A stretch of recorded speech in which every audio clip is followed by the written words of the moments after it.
থেকে মুক্তি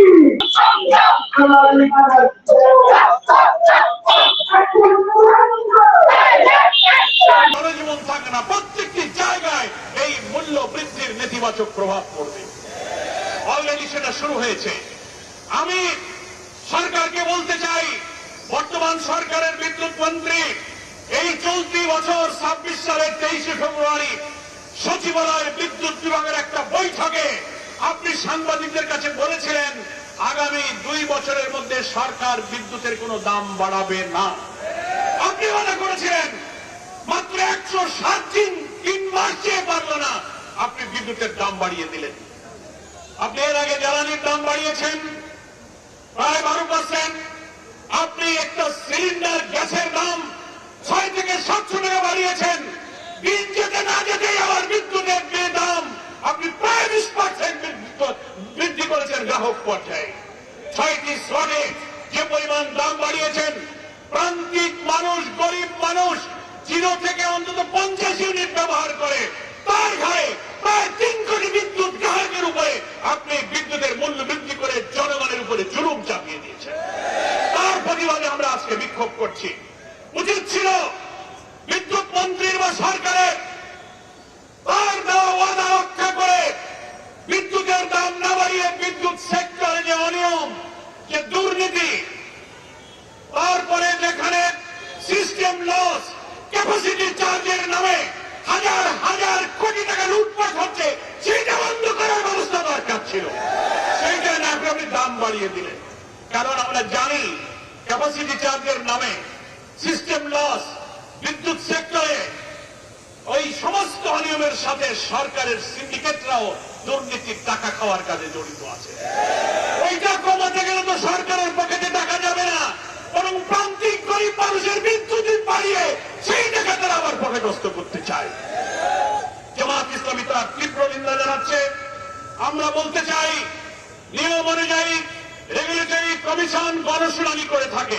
এর আগেও বিদ্যুতের মূল্য বৃদ্ধির আগে রেওয়াজ আছে লম্বা সময় ধরে জনগণের কথা শোনেন, যুক্তি শোনেন। মাত্র 4 দিনের গণশুনানি হয়েছে। সেই গণশুনানি শেষ করে 4 দিনের মধ্যেই আপনি গতকালকে বিদ্যুৎ মূল্য বৃদ্ধির ঘোষণা দিয়ে দিলেন এবং কত বাড়ালেন।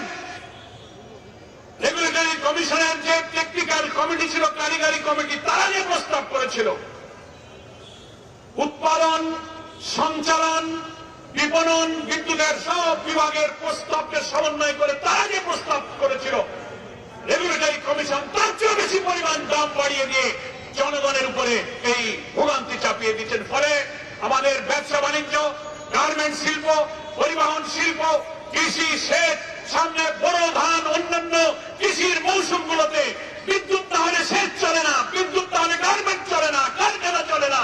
গোটা জাতিকে একটা সংকটের মধ্যে আপনি ফেলে দিচ্ছেন।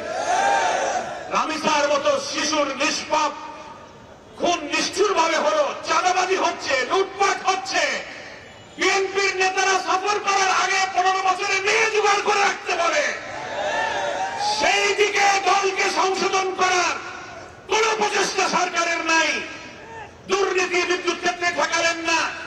ক্যাপাসিটি চার্জের নামে দলীয় লোকদের আগের থেকেই আপনি কুইক রেন্টাল পাওয়ার নানান বিদ্যুৎ কেন্দ্র বানিয়েছেন, বিদ্যুতের প্রোডাকশন নাই। চুক্তির কারণে আপনি তাদেরকে ক্যাপাসিটি চার্জ দিয়ে যাচ্ছেন। এই অর্থমন্ত্রী আমির খসরু সাহেব IMF এর শর্ত পূরণ করার জন্য বৈঠক করে IMF শর্ত দিয়েছে বিদ্যুতের দাম বাড়াও।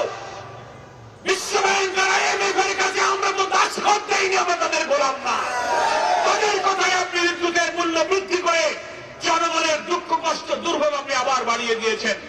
সেই জন্য আমরা পরিষ্কার বলতে চাই, আজকের এই মিছিল পূর্ব সমাবেশে অবিলম্বে এই বর্ধিত মূল্য প্রত্যাহার করতে হবে। বিদ্যুৎ সেক্টরে আপনি যে দাম বৃদ্ধি করেছেন, এই গ্রাহকদের ভোগান্তি কমে বরং বিদ্যুৎ সেক্টরের সমস্ত দুর্নীতি, অনিয়ম, সিস্টেম লস, অব্যবস্থাপনা এবং হাজার হাজার কোটি টাকা প্রতি বছর যে ক্যাপাসিটি চার্জ, কি বলে, ক্যাপাসিটি চার্জের নামে আপনি যে টাকা দিচ্ছেন সব দলীয় লোকদের পকেটে আছে, এইগুলো বন্ধ করে বিদ্যুৎ সেক্টরকে আপনি রক্ষা করুন। সারা দুনিয়াতে বিদ্যুৎ সেক্টরকে রক্ষা করার জন্য নবায়নযোগ্য জ্বালানি রিনিউয়েবল এনার্জি যেটাকে বলা হয়, সারা বিশ্বের দেশগুলো সেই দেশে নবায়নযোগ্য জ্বালানি তৈরি করার, সৃষ্টি করার এবং বিপণনের জন্য, উৎপাদনের জন্য পদক্ষেপ নিচ্ছে। বাংলাদেশে সেই দিকে একটি পদক্ষেপ দিবে, কিন্তু আমরা দেখতে পাচ্ছি এই সরকার ক্ষমতায় এসেই জুলাই সনদকে অবজ্ঞা করেছে, অস্বীকার করেছে। শুধু তাই নয়, এদেশের মানুষের সঙ্গে বিএনপি প্রতারণা করেছে। এদেশের মানুষকে জুলাই সনদের নির্বাচনের পূর্বে স্বাক্ষর করে ক্ষমতায় ভোটের মধ্য দিয়ে ক্ষমতায় গিয়ে সংসদে গিয়ে তারা বলছেন আমরা এটি এদেশের মানুষের সঙ্গে মাত্র উপহাস করেছি। এজন্য আজকে আমরা বলতে চাই, বিএনপি আসলে এদেশের মানুষের কোন সরকার হতে পারে না। এই যে ফ্যাসিস্টের পতঙ্গ অনুসরণ করে ভারতীয় এজেন্ডা বাস্তবায়ন করার জন্যই এই সরকার আজকে ক্ষমতায় এসেছে। যার কারণে তাদের দ্বারাই আজকে এদেশের মানুষ তাদের ভাগ্যের পরিবর্তন করতে পারবে না, তাই দেশের মানুষ ইতিমধ্যে টের পাচ্ছে।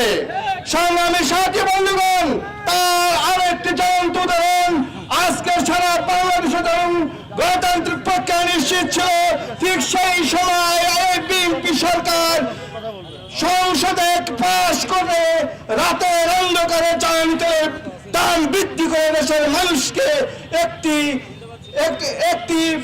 অশৃঙ্খল পরিবেশের দিকে নিয়ে যাওয়ার পায়তারা করছে। এদেশের জনগণের বড় ধরনের একটি আশা ছিল, দীর্ঘদিন থেকে গণতান্ত্রিক সরকার নেই, স্বাক্ষরে আশা করে উৎসাহ উদ্দীপনার সাথে 12ই ফেব্রুয়ারি জাতীয় সংসদ নির্বাচনের পর নির্বাচনের যা কাণ্ডকীর্তি হয়েছে সেটা আমি বলতে চাই না। সরকার গঠন হয়েছে, বিরোধী দল তৈরি হয়েছে, জনগণের প্রত্যাশা ছিল দ্রব্য মূল্য নিয়ন্ত্রণে থাকবে, কিন্তু দেখা যাচ্ছে গোস্তের দাম শুধু নয় বৃদ্ধি নয়, ইলিশের দাম শুধু বৃদ্ধি নয়, দেখা যাচ্ছে বেগুন সহ নিত্য প্রয়োজনীয় কাঁচামালের কাছে, কাঁচা বাজারের কাছে আসলে জনগণ যেতে পারছে না। শুধু তাই নয়, বিদ্যুৎ নিয়ে যে টালবাহানা ইতিপূর্বে ছিল, ভারতের তাবেদার সরকারের ছিল, বর্তমান সরকার এসে বিদ্যুৎ নিয়ে ষড়যন্ত্র করছে। এই ষড়যন্ত্রের ফাঁদে সরকার পা দিতে পারে, জনগণ পা দিতে পারে না। কথা বলেন ঠিক কিনা? রাতের অন্ধকারে হঠাৎ করে বিদ্যুতের দাম আপনারা বাড়িয়ে দিয়ে এই টাকা পয়সা লুটপাট করে আপনারা কি কার দেওয়ার একটা নাটক করছেন, জনগণ কিন্তু এটা টের পেয়ে গেছে। অতএব বিদ্যুতের দাম কমাতে হবে, নইলে গদি বিদ্যুতের দাম, নইলে গদি। এরপর তেলের দাম, ডিজেল, পেট্রোল, অকটেন, গ্যাস, এমন কোন জ্বালানি দ্রব্যের মূল্য নেই যেটা লাফিয়ে লাফিয়ে নয়, দৌড়ে দৌড়ে নয়, হাঁপিয়ে হাঁপিয়ে বৃদ্ধি হচ্ছে। সরকারের প্রধানমন্ত্রীকে বলতে চাই, জ্বালানি মন্ত্রীকে হুঁশিয়ার করে দিতে চাই, দেশের জনগণের চাকা যদি বন্ধ হয়ে যায় আপনাদের রাষ্ট্র ব্যবস্থা বন্ধ হয়ে যাবে। জনগণের চালান ক্রয় ক্ষমতার মধ্যে তেলের দাম, পেট্রোলের দাম, ডিজেলের দাম এবং গ্যাসের দাম নিয়ন্ত্রণ করতে না পারলে গত সরকারের আমলে জনগণ খেপে গিয়েছিল। জনগণ খেপে গেলে আপনি জ্বালানি মন্ত্রী যতই তুলসী পাতার ধোয়া কথা বলুন না কেন, জনগণ আপনার কথা শুনবে না। আজকে বাংলাদেশ জামাত ইসলামী রংপুর মহানগরীর জনগণকে সাথে নিয়ে হুঁশিয়ারির সাথে বলতে চায়, পেট্রোলের দাম, ডিজেলের দাম কমাতে হবে, নইলে গদি ছেড়ে দিতে হবে। দ্রব্যমূল্যের দাম কমাতে হবে, নইলে গদি ছেড়ে দিতে হবে। আপনার টের পান নাই? ইসলামী ব্যাংক সর্ববৃহৎ ব্যাংক, ইসলামী ব্যাংক 3 কোটি মানুষের ব্যাংক।